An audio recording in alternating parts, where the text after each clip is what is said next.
सुप्रभात जय जगन्नाथ। ମୁଁ ତ ଓଡ଼ିଆ ଭାରି ତ ବଢ଼ିଆ, ମୁଁ ତ ଓଡ଼ିଆ ଭାରି ତ ବଢ଼ିଆ, ସେଥିପାଇଁ ମୋର ଗର୍ବ। ମୁଁ ଏଇଠି ଥାଏ କି ଯେଉଁଠି ଥାଏ, 12 ମାସେ 13 ପର୍ବ। ଏପାଖରୁ ଧାଇଁ ଆସିଛି ମୁଁ ଦେଉଦ ମୋର ଘର, ଏପାଖରୁ ଧାଇଁ ଆସିଛି ମୁଁ ଦେଉଦ ମୋର ଘର। ମୋର ସମସ୍ତ ଅତିଥିଙ୍କୁ ଗୋଟିଏ ଜୁହାର। ମୁଁ ପ୍ରିୟାଂଶୀ ନବମ ଶ୍ରେଣୀର ଛାତ୍ରୀ। ନଥାଉ ପଛକେ ଭୂଗୋଳ ପୋଥିରେ, ନଥାଉ ପଛକେ ଭୂଗୋଳ ପୋଥିରେ ଇତିହାସ ତାର ନାଁ।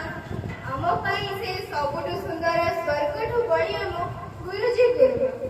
ପ୍ରକୃତିର ଏହି ସୌନ୍ଦର୍ଯ୍ୟପୂର୍ଣ୍ଣ ପରିସରରେ ଏବଂ ବିଦ୍ୟାଳୟର ଶାନ୍ତ ଓ ଶୃଙ୍ଖଳିତ ପରିବେଶରେ ଅନୁଷ୍ଠିତ ଆଜିର ଏହି ସୁରଭି କାର୍ଯ୍ୟକ୍ରମକୁ ମୁଁ ସୌମ୍ୟାଶ୍ରୀନନ୍ଦ ବଳଦେବଜୀ ସରକାରୀ ଉଚ୍ଚ ବିଦ୍ୟାଳୟର ନବମ ଶ୍ରେଣୀର ଛାତ୍ରୀ। ଆଜିର ଏହି ସଭାକୁ ମୁଁ ସମସ୍ତଙ୍କୁ ସ୍ୱାଗତ ଜଣାଉଛି। ସ୍ୱାଗତମ୍ ସ୍ୱାଗତମ୍ ସ୍ୱାଗତମ୍। ଆଚ୍ଛା ପ୍ରିୟାଂଶୀ, କହିଲ ଆଜି ତ ଆମେ ସୁରଭି କାର୍ଯ୍ୟକ୍ରମ କରୁଛେ, କିନ୍ତୁ ଏହାର ଅର୍ଥ କଣ ତୁ ଜାଣିଛୁ? ନା ନା, ମୁଁ ତ ଜାଣିନି। ମୁଁ ତ ଏତିକି ଜାଣିଛି ଯେ କଣ ଗୋଟେ କାର୍ଯ୍ୟକ୍ରମ ହେଉଛି ଆଉ। ଆଚ୍ଛା ଶୁଣ, ସୁରଭି ଏହାର ଅର୍ଥ ହେଉଛି ସୁଗନ୍ଧ ବା ସୁନ୍ଦର। ଫୁଲରୁ ବାହାରୁଥିବା ସୁଗନ୍ଧ, ଫୁଲ ଯାହାକି ଛାତ୍ରଛାତ୍ରୀଙ୍କ ସହିତ ତୁଳନା କରାଯାଇଛି। ପିଲାଙ୍କ ମଧ୍ୟରେ ଥିବା ସୁନ୍ଦର ସୁନ୍ଦର କଳା ଓ ସଂସ୍କୃତିକୁ ପ୍ରସ୍ଫୁଟିତ କରିବା ପାଇଁ ଏହି ସୁରଭି କାର୍ଯ୍ୟକ୍ରମଟି ଆୟୋଜିତ କରାଯାଇଛି।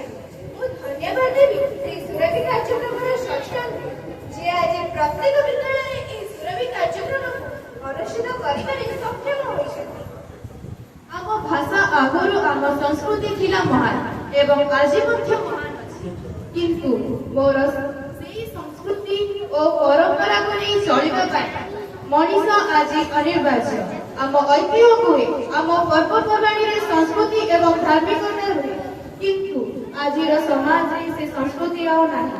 କିନ୍ତୁ ଆମର ସଂସ୍କୃତି ଏମିତି ଏକ ପ୍ରତିଛବି ଯାହା ସାରା ଓଡ଼ିଶାବାସୀଙ୍କ ମନରେ ଆଜି ବି ପ୍ରତିବିମ୍ବିତ।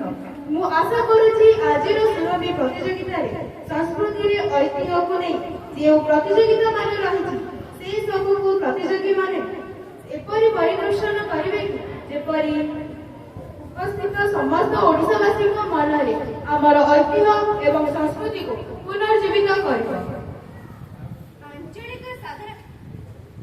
ଆଞ୍ଚଳିକ ସାଧାରଣ କେନ୍ଦ୍ରୀୟ ସ୍ତରର ସୁରଭି କାର୍ଯ୍ୟକ୍ରମକୁ ମୁଁ ଅନୁରୋଧ କରିବି ଆମର ପ୍ରଧାନ ଶିକ୍ଷକ ଅରୁଣ କୁମାର ସର ସାର୍ଙ୍କୁ, ଯିଏକି ଏହି ସଭାକୁ ଉଦ୍ଘାଟନ କରିବେ।